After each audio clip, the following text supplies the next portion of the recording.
Now, the government is devolving the green financing to counties for better fund management. This is after it emerged that almost 5% of Kenya's gross domestic product was channeled to mitigating the after effects of floods and drought. Treasury and Economic Planning CS Moses Mbadi now says that the government is looking to secure more funds for disaster prevention from the $100 billion commitment made by the Global North on balancing out carbon credits for climate justice. Our reporter Hibak Saeed with more on this report. Kenya remains the main beneficiary of climate funds from the Global North, securing almost a third of all monies channeled to the continent by March this year.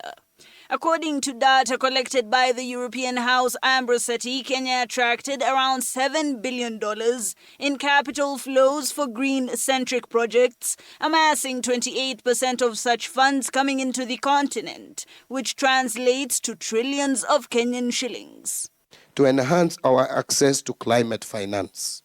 This is something that we cannot do individually as nations. We must come together as a continent and insist in enhancing climate change financing. If anything, we are not the polluters of the environment.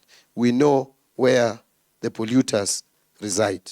This, however, barely registered for many who suffered during the recent floods, with the government now confirming that at least 5% of the country's GDP had to be channeled to mitigate the effects of floods and drought.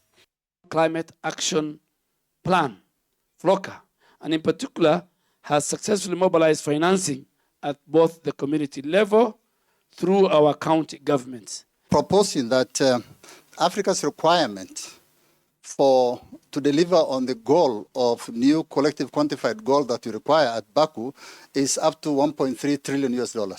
No matter, government focus has now been cast to the billions of dollars promised by first world emitters to achieve climate justice, with CS Mbadi saying the acquisition remains flawed and frustrating. I strongly believe that AFDAN is the game changer.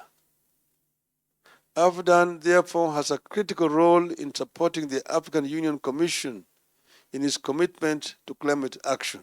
All this as former Prime Minister Raila Odinga hit the ground running on his aspiration for the AUC seat, stating his interest in finally tipping the climate action scale in favor of Africa through a joint appeal for the same.